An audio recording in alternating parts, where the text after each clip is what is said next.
নমস্কার, আমি শুক্লা আর শুক্লার ভেজ ডিলাইটসে সবাইকে স্বাগত। আমার আজকের রেসিপি ছানা আলুর দম বা ছোটো আলুর দম, বা এটাকে অনেকে বেবি পটেটো বলে থাকে, কিন্তু আমরা সাধারণত এটাকে ছোটো আলু বা ছানা আলুই বলে থাকি। তো এই আলুর দম বানানোর জন্য আমি এখানে এক বাটি ছোটো আলু সিদ্ধ করে খোসা ছাড়িয়ে নিয়েছি।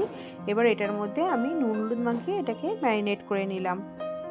আর এর মশলা বানানোর জন্য আমি একটা বাটিতে 2 চামচ টক দই নিয়ে তার মধ্যে 1 চামচ জিরে গুঁড়ি, 1 চামচ ধনে গুঁড়ি, 1 চামচ লঙ্কা গুঁড়ি ও পরিমাণ মতন হলুদ গুঁড়ি মিশিয়ে এটাকে একটা খুব ভালোভাবে পেস্ট বানিয়ে নিলাম।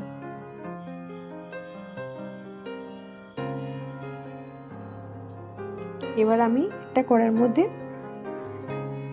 2 চামচ মতন তেল দিয়ে নেব, দিয়ে আলুগুলো আমি একটু ভালোভাবে ভেজে নেব।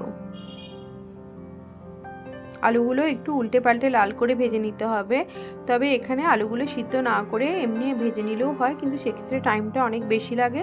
আর আলুগুলো সিদ্ধ করে নিলে নরম একটু বেশি হয়, ভালো লাগে খেতে।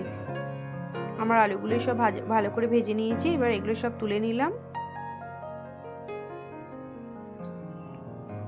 এবার ওর কড়ার তেলের মধ্যেই আমি একটা তেজপাতা, একটা শুকনো লঙ্কা, এক টুকরো দারচিনি, 2টো ছোটো এলাচ আর অল্প একটু জিরে ফোড়ন দিয়ে নিলাম।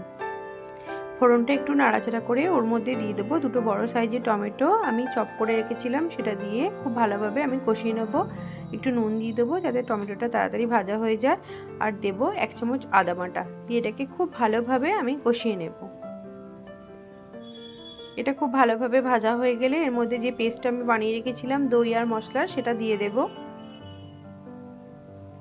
দিয়ে এটাকে আরও ভালোভাবে আমি মিশিয়ে নেব। দিয়ে এটাকে খানিকক্ষণ কষিয়ে নেব। আর কালারের জন্য দেব 1 চামচ কাশ্মীরি লাল মির্চ আর অল্প একটু আমি চিনি দেব।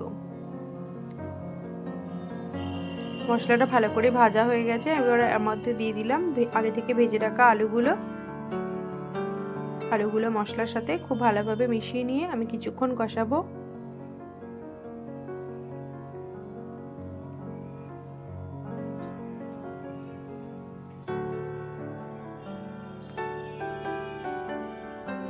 দিয়ে এর মধ্যে 1 কাপ মতো জল দিয়ে দেব।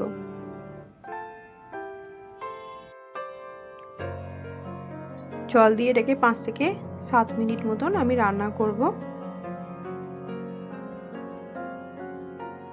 আমার এটা 5 মিনিট মতন ফুটেছে, তাতেই তেল উপরে ভেসে উঠেছে আর আমার এটা রেডি হয়ে গেছে। এবার আমি ওপর থেকে 2টো কাঁচা লঙ্কা চেরা দিয়ে দেবো, গরম মশলা দেবো আর দেবো ধনেপাতা কুচি। এটাকে একটু ভালোভাবে মিশিয়ে নেব। আর এর স্বাদটা আরেকটু ভালো করার জন্য আমি ওপর থেকে 1 চামচ ক্রিম দেবো।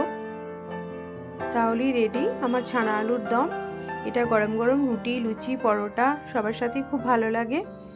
রেসিপিটা যদি ভালো লাগে আমার চ্যানেলটা সাবস্ক্রাইব করবেন, ফলো করবেন, লাইক করবেন, কমেন্টস করবেন। আজকে এই পর্যন্তই, দেখা হবে আবার নেক্সট ভিডিওয়ে।